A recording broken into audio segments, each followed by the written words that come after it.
Hello to you all, and welcome to Pyramid Energy. If you're new to the channel, I'm so pleased to have you here. And if you're returning, welcome back. Today's channeled message is going to be based on numbers. The first number that I saw is 1253. This tells me that you're at the beginning of a new journey in your life where you're no longer intimidated by the prospect of bringing change in through actually stabilizing something. Okay, by this I mean you used to be afraid of committing, whether this is a project or a relationship or just a particular effort, a change you want to make, okay? You used to be afraid of a few things, one of them being that it won't work after, stop and start. It won't work after some time. Or that you'll get bored with it. Or, that you'll fail at it. Or that it will stop being relevant. One of these kinds of reasons. 12284. You did this almost through trial and error with yourself. And so you'd contemplate a particular type of change or a way of doing something. Okay, so this has been happening through a series of trial and error. And each time you've actually, followed through with this thing that you want to try, or this method, or this this way of being, or like an intervention, some kind of intervention. Every time since you started trial and error, every time you've done this, it's actually worked, and you've recognized that it's working and unlocking new energy for you. And so it's not actually draining you maybe the way you perceived it would. It's unlocking new types of energy. And so now what this has unlocked is a new approach to, not to trial and error, but a new approach to your work, your life, and changes you want to make. Okay, so your decision-making process is what I'm talking about. And so you're actually building, you found a new way to build. And your new way of building is to contemplate the change and then execute on the change. And they're all mini changes. They're not huge. They're not massive changes. And so you're building sort of in succession like that. And the result is that you're accelerating in terms of your progress in a way that you couldn't before, because before you were expecting, like, obviously massive change, massive result, instead of a gradual, balanced growth. 33126. And so what's happening, and I also saw 33333. What's happening is that you're actually having more growth, you're experiencing more growth than you've seen before. Whatever it is that you're measuring, whether it's yourself or your work, whatever it is, you're seeing more growth because this gradual change, the results of this gradual change are consistent. And so you're also not experiencing this sort of erratic nature of growth and all the things that it's loaded with, like expectation and then disappointment and feelings of failure that you then have to sort of almost self-repair from. 42159. And so you're feeling more balanced. You are feeling more organized. You're feeling more peaceful. And because of all these things, you feel equipped to build and make changes on this basis. It's almost like a new way of moving forward. And so what I'm seeing is, like a resistance belt. I don't know if it's a resistance belt. I'm saying like there's like a not too firm grip, but like a sort of a grip on this elastic that you feel like you're in control of, but you're not holding too tightly on. It's got space to move. And so you're in control. You're in control and flow at the same time. 52055 tells me that you have become your own student and teacher at the same time because of this sort of gradual nature of your growth and your observation. You're not missing any beats. And so there's nothing that's happening that's that's getting past your radar.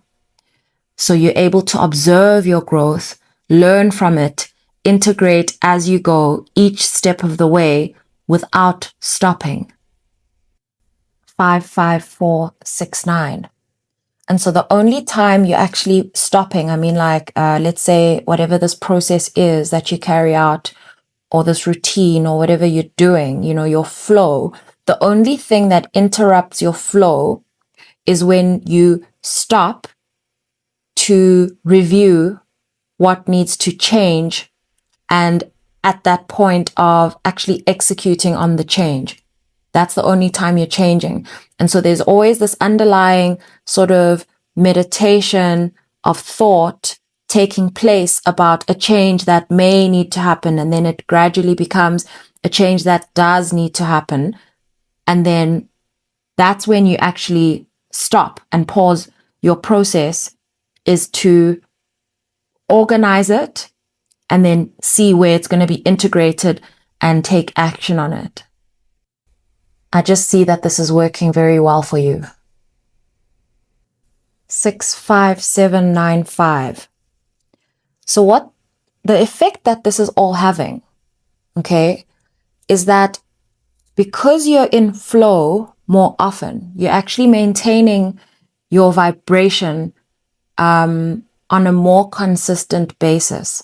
What this is doing is that it's allowing you to actually benefit from these like little miracles, I'll call them that, these little miracles that happen along your way without your intervention. Okay, so it's actually opened up this sort of miraculous source of abundance, of things that happen at the perfect time, like almost like just when you needed something, or and you're able to notice these things, you're able to receive these things. Because what was happening is that, these things, in a sense, have always been on their way to you, okay? But because your almost vibration was more erratic, I don't know if I'm using the right wording here, but you know what I mean? It is that in those pockets where you could have benefited from, whether it's an opportunity or an experience, whatever it is, this little miracle, let's just call it that, it almost messes with the timing or the opportunity, because you are not in that receptive space where it can flow in.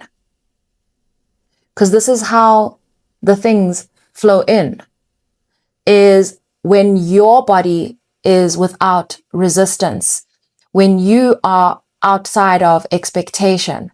And so you've already set your intentions, you've already got your plans, you already have your purpose. Your purpose is feeding your soul, it's feeding your existence.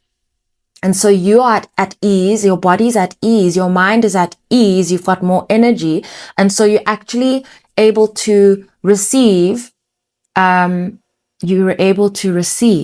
with ease. Okay, this is something that you would have noticed. This is something that you would have noticed happening, and it will be different for everyone. And it doesn't have to be, for example, the first thing that might come to your mind is money. It doesn't have to be money. It could be an idea. It could be, literally, it could be an idea that you act on like immediately.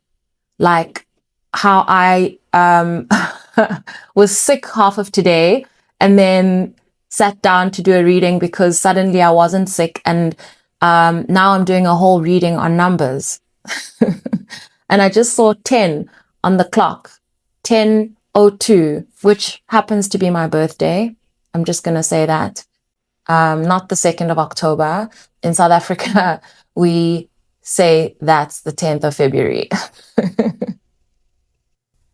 That number with 101886 are telling me that you've just closed a major cycle in your life because of your decision to exercise your personal power of choice. Okay. And so you've recognized how powerful making choices is. Okay. And what an impact it can make on you. It's like a completely new way of exercising self-love in a way that you couldn't have expected. Your relationship with exercising self-love used to be very much linked to feelings of selfishness and things like that. And another thing is that, especially that number 18, and then the 8 and the 6, and 8 and 6 keep coming up in the last few days. I would have mentioned it in the last reading. And it's a number that's appearing within the split second, if you know what I mean, on the clock. 18 is the number of the moon. Number 10 is the wheel of fortune. Okay. With 8 representing momentum and infinity, and 6 representing almost this karmic generosity. Okay. These numbers are telling me that you are creating great change in your life through the unknown. Okay. And you're recognizing that this power of choice is able to unlock the kind of steady momentum that has the ability to share more energy with you, which means more energy from you. Energy. Okay, so now this is now energy I'm speaking about energy in the form of everything, not just, for example, the words I'm sharing with you. That's an example. My ability to actually create a container and have something to share with you. I am sharing my energy in ways I'm able to receive energy. And also, sometimes that energy comes in the form of something material. And sometimes that energy comes in the form of an opportunity. I'm talking about manifestation. I'm talking about manifestation that, let me put it this way, the power of manifestation that we can nurture within ourselves through making choices that are good for our bodies, our minds, and our purpose. Oh my goodness. Look at that number on the screen. It says 133669. To me, that number literally looks like energy and creation in motion, like what it would look like. I think a few weeks back, I started talking about Tesla's theory. And, you know, if you think about the pyramids, which, I mean, I deep dived on the pyramids today, but this is essentially that you are the beginning of this realization that you are a creator, whatever it is you're creating. And number 3 is where you basically stabilize these aspects of these things that make up the foundation of your ability to create whatever that thing is. And then number 6 being where you start to balance it out, whether that's feeding it, almost acting on it, giving it what it needs in order for it to grow. So giving it what it needs to give it life, especially coming from 3, because 3 represents vision, not just stability and balance, but vision.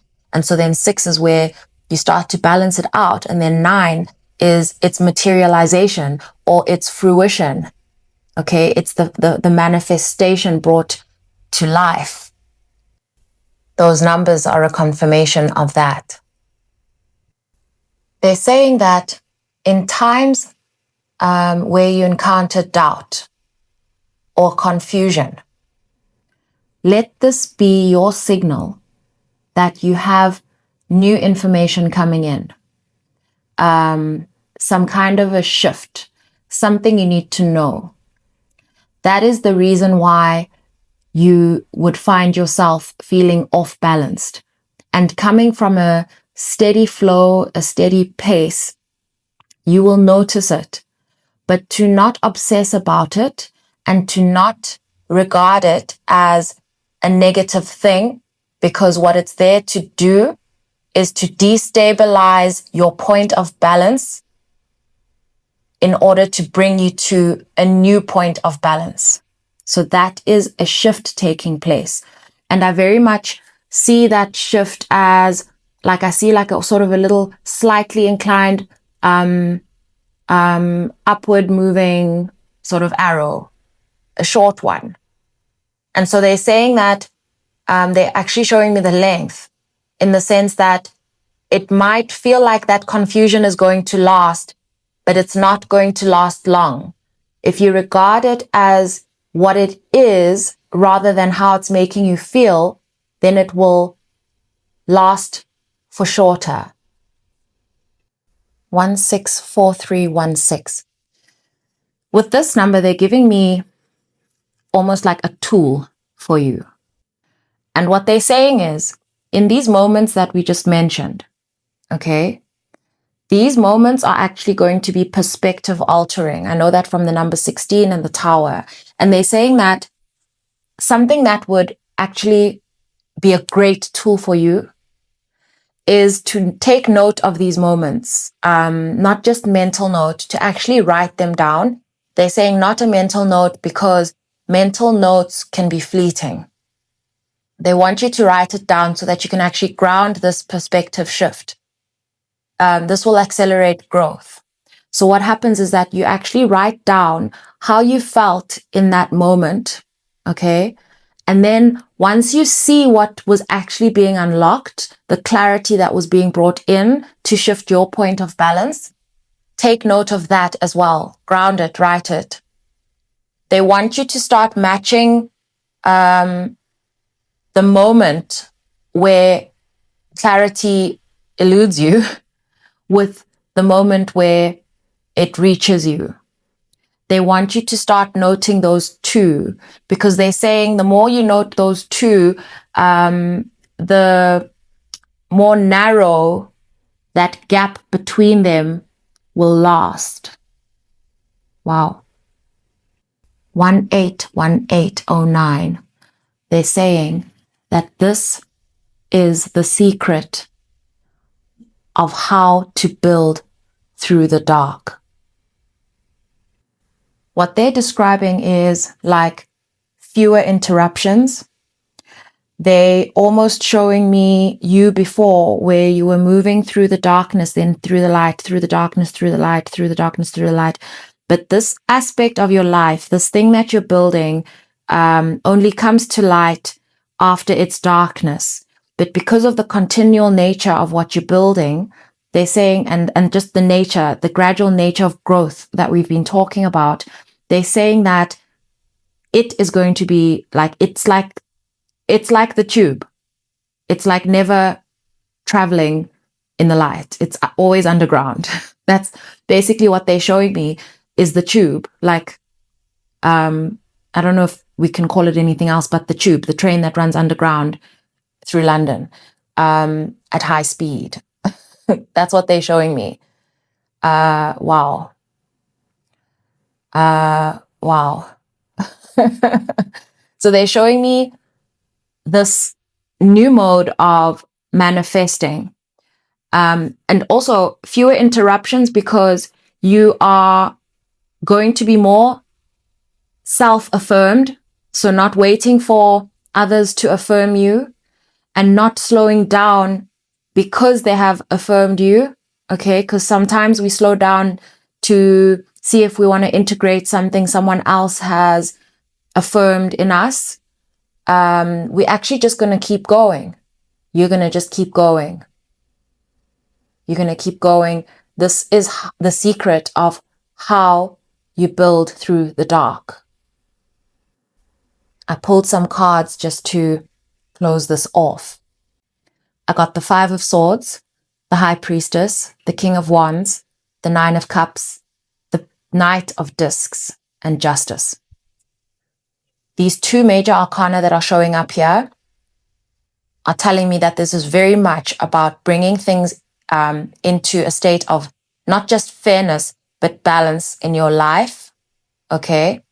Through your intuition, through intuitive gifts that you're able to act on, to build yourself up, to build your self-confidence, to build your sense of fulfillment, self-love, okay? To feel like you are giving and receiving, to feel like you're in a flow, okay? This Knight of Pentacles is reminding me of when they say slow and steady wins the race. And given that we started off with this 5 of Swords, the 5 of Swords can be a bit of a testy card. But the way it landed on me, as soon as I opened it, it was the first card I pulled. If you look here, there are these 4 swords. They're saying if you don't fight it, then you will get exact clarity that in that moment where things change. Okay, this change is being brought in by this sword of yours, almost acting like the ace. It will fall in the right place at the right time if you don't fight it, 4 of Swords. And also another thing I'm seeing is the way the direction that of this sword in the middle is basically a reflection of this sword on the Justice card. And so that will be the result. And so this line of cards is almost showing me like an overview of how things are going to be working for you. Okay. You're carrying a lot of responsibility. I'm going to tell you that. You're carrying a lot of responsibility. And do you know how I know? I know that because you've had to learn the power of choice. You've unlocked the power of choice. Choice, similar to free will, is one of those things that we can shy away from exercising. Many people talk about wanting freedom, but there's a great responsibility that comes with having freedom.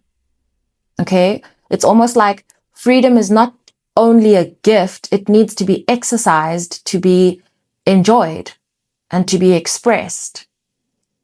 And so I see your level of responsibility, because to be comfortable in a consistent state of choice is a big deal. You're a big deal.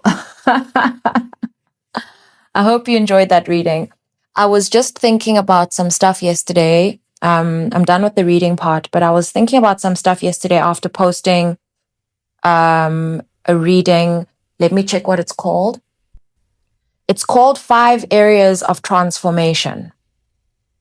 And even if I think about the reading I gave the day before that, more and more my readings feel like they carry this almost extreme sense of polarity. And the sense I'm making out of it is that it actually is, in a sense, a portal, an opportunity. It's an opening with a vision shared, an offering for an opportunity, okay, to choose something for yourself. And so the information that I provide is an invitation, okay? Because I open into the dark and I share what I'm receiving. And the reason I was thinking about it is because there are many readings that either we listen to or are tempted to listen to or are tempted to give, whatever it is, that paint such a beautiful story. And then what happens is that you either have one side of the audience that maybe feels completely disconnected from it, or they over-inherit what's being said as if it actually doesn't sit on them. The onus is not on them to choose that opportunity for themselves and really unlock the lessons out of it. I'm very wary, or rather I've always been not comfortable sharing too much good news. But more and more now, I'm sensing so much good news, and it is what it is. And I've grown to trust myself and trust my readings. But even though it's a whole lot of good news, I can see all the responsibility within that good news that still sits on you. And so I'm sensing into that. That's why I said you're a big deal, because these readings can be very triggering when a person is not ready to make choices. And, making choices is not, I'm not referring to it in the bigger sense of, how do you put it? Making big decisions. It's more around what's good for you, what's not good for you, choosing something different for yourself. You'll hear about a portal opening up, let's say Lion's Gate, or the total lunar eclipse, or whatever it is. And then sometimes we can be tempted to just expect things to happen for us. And while they do, things do happen for us, and they do just happen for us. However, we've got to create in a sense, a container to be able to receive it. And so if this opportunity, it's the energy, right? We share this collective energy. And so whatever's happening at a time has another side to it. It has a masculine and a feminine side to it. There's both sides. A coin has two sides. There's the side you're looking at, and then if you flip it over, there's another side. It's the same coin, and they share the same value. However, your perspective is what determines what you see and what you do with it. Another thing that's been coming up today for me is the story of Noah's Ark. And so I actually went to, I believe it's Genesis 6 and 7 or 5 and 6, I don't know, or 6 and 7 and 8. I actually don't remember.